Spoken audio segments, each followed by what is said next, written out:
ससुराल आकर बिगड़ गई। रचना की शादी को कई साल हो गए थे। सब बढ़िया था। छोटी बहू होते हुए भी वो बड़ी का हर फर्ज निभाती थी, क्योंकि बड़ी बहू तो आते ही अलग हो गई थी। रचना के सास ससुर को हर काम के लिए रचना ही लगती थी, फिर भी वो उसकी बुराई करना नहीं छोड़ते थे। और सबसे बड़ी बात, बुराई भी अक्सर उसके ही परिवार वालों से करते थे, जो रचना को बचपन से जानते थे, या फिर रचना की सहेलियों से, या खुद के मायके वालों से। पहली बार जब शादी के बाद रचना की दोस्त आई तो सासू माँ ने उससे ही रचना की बुराई करना शुरू कर दी। जब रचना को पता लगा तो उसने अपने पति नीलेश से कहा, माँ जी को समझा दिया था कि कम से कम जो लोग उसे जानते हैं उनसे तो उसकी बुराई कर खुद की जगह हंसाई ना करवाए, पर उन्होंने ना सुनी, बल्कि और ये आदत ही बन गई थी।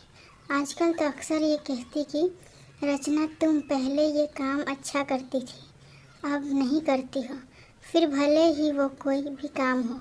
रचना की बुआ उसके ससुराल आई थी, तब सासू माँ की किटी पार्टी भी थी।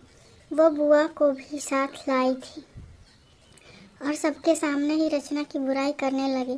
कहने लगी, रचना पहले सब अच्छा करती थी, पर अब कोई काम ठीक से नहीं करती। ना ठीक से रोटी बनाती है, ना सब्जी, ना अच्छे से कपड़े पहनती है, ना बच्चों का ख्याल रखती है। वो और कुछ बोलती इससे पहले ही रचना की बुआ बोल पड़ी, लगता है ससुराल में आकर बिगड़ गई है, क्योंकि हमारे घर की तो वो बड़ी बेटी है और सारा घर और ऑफिस दोनों अच्छे से संभालती थी, और बड़ों से लेकर बच्चों तक सभी का ध्यान भी रखती थी। आपके यहाँ आकर बिगड़ गई है। ऐसा कीजिए, महीने 2 महीने जमाई के साथ उसे मायके भेज दीजिए, हम सुधार कर भेज देंगे। अब रचना की सासू माँ का मुंह देखने लायक था।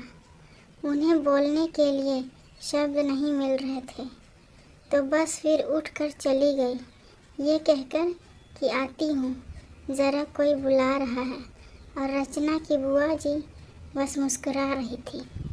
अगर ये छोटी सी कहानी पसंद आए तो लाइक, कमेंट और शेयर करें। चैनल पर नए हैं तो सब्सक्राइब करें।